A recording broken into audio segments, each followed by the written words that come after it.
السلام علیکم دوستو، میں ہوں آپ کا دوست زبیر خان اور آپ دیکھ رہے ہیں زبیر ٹی وی۔ دوستو، جیسا کہ ہم جانتے ہیں کہ ہماری زمین کا تقریباً 70% حصہ سمندروں پر مشتمل ہے اور تقریباً 30% حصہ خشک زمین پر، جن میں میدانی علاقے، صحرا وغیرہ پائے جاتے ہیں، ان پر مشتمل ہے۔ دوستو، جیسا کہ ہم جانتے ہیں کہ ٹوٹل سمندر 5 ہیں، لیکن کیا آپ جانتے ہیں کہ ان 5 سمندروں سے سب سے بڑا سمندر پیسیفک اوشن ہے؟ اکیلے پیسیفک اوشن کا total area 6 crore 38 lakh square مائل ہے، جو کہ دوسرے 4 سمندروں سے بہت زیادہ ہے۔ دوستو، زمین کا ٹوٹل خشک area 5 crore 72 lakh square miles ہے، جو کہ پیسیفک اوشن کے ایریا سے بھی بہت کم ہے۔ یعنی اگر خشکی کے اس سارے حصے کو پیسیفک اوشن میں ڈال دیا جائے تو پھر بھی پیسیفک اوشن اس سے بہت بڑا ہے، اور اگر کوئی انسان اتنے بڑے سمندر میں کہیں گم جائے تو اس کو ڈھونڈنا مشکل نہیں بلکہ ناممکن سی بات ہے۔ تو دوستو، آج کی اس ویڈیو میں آپ کو ایسے ہی 3 دوستوں کی ریئل سٹوری کے بارے میں بتاؤں گا جو تقریباً 9 ماہ تک اس بہت بڑے سمندر میں رہے تھے اور زندہ بچ کر واپس بھی آئے تھے۔ اکتوبر 2005 میں میکسیکو کے 3 ماہی گیر میڈانا، رینڈن اور سلویڈر شارک مچھلی کا شکار کرنے کے لیے پیسیفک اوشن کی طرف بڑھے۔ اس دوران ان کا فیول بھی ختم ہو گیا اور اچانک تیز ہواؤں اور سمندری طوفان نے ان کو سمندر میں اور آگے دھکیل دیا۔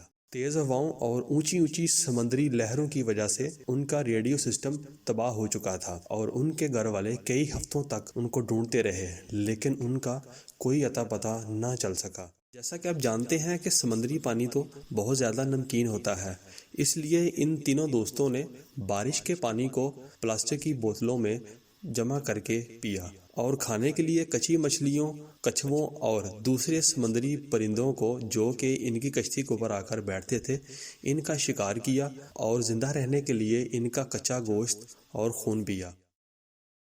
پھر ایک دن قدرت ان کے اوپر مہربان ہوئی اور ان کو مغرب کی طرف سے ایک ہوائی جہاز کے اڑنے کی آواز آئی، تو انہوں نے سوچا کہ میکسیکو کی طرف بڑھنے کی بجائے ہم مغرب کی طرف ہی بڑھنا شروع کر دیں۔ یہ تقریباً پیسیفک اوشن میں 8,800 کلومیٹر کا فاصلہ طے کر چکے تھے، جو کہ پیسیفک اوشن کا 2/3 حصہ بنتا ہے، اور ان کو یہ سفر کرنے میں 270 دن لگے، اور ان دنوں کے دوران ان کی سپیڈ 4 کلومیٹر پر آور تھی۔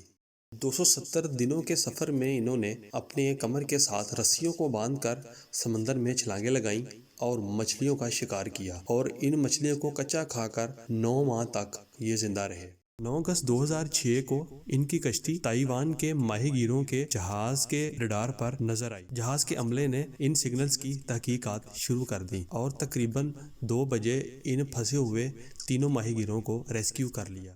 یہ تینوں ماہی گیر تقریباً 13 دن تک تائیوان میں رہے، جہاں پر ان کو تمام تر سہولیات مہیا کی گئیں۔